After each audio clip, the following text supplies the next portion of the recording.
আপনার অ্যাজমা, শ্বাসকষ্ট, শ্বাস নিতে পারেন না, রাত্রে খুবই শ্বাসকষ্ট হয়, সেক্ষেত্রে আপনি কী করবেন? মোনাস না আদা? সেক্ষেত্রে আপনি আদাকেই বেছে নেবেন। কেন?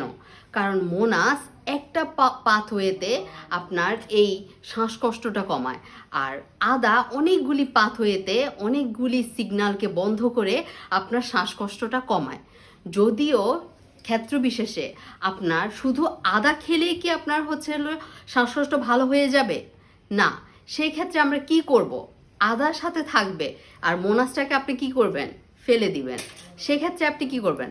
আদা, সূর্যের আলো এবং মাস্টার্ড অয়েল মানে সরিষার তেল, এই তিনটা উপাদান যখন আপনি প্রতিদিন ব্যবহার করবেন, তাহলে আদা খাচ্ছেন, ঠিক আছে, সূর্যের আলোতে যাচ্ছেন, ভিটামিন ডি পাচ্ছেন, এবং আপনি সরিষা খাচ্ছেন, সরিষার তেল খাচ্ছেন, সেই ক্ষেত্রে আপনার লাংসের ভিতরে সারফেক্ট্যান্ট বলে একটা তরল পদার্থ থাকে, যেটা বেশিরভাগ ক্ষেত্রে তেল দিয়ে গঠিত, ওমেগা 3 ফ্যাটি অ্যাসিড দিয়ে গঠিত।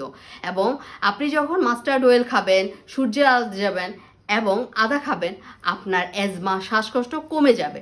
কোনো ওষুধ আপনাকে এতটা সুস্থ করতে পারবে না, যেটা আদা, সূর্যের আলো এবং সরিষার তেল আপনাকে করতে পারবে। সরিষার তেলের পাশাপাশি যদি আপনি সরিষার তেল পছন্দ না করেন, আমরা সরিষার তেল পছন্দ করি, কিন্তু যদি আপনি পছন্দ না করেন, সেক্ষেত্রে আপনি অলিভ অয়েল খেতে পারেন।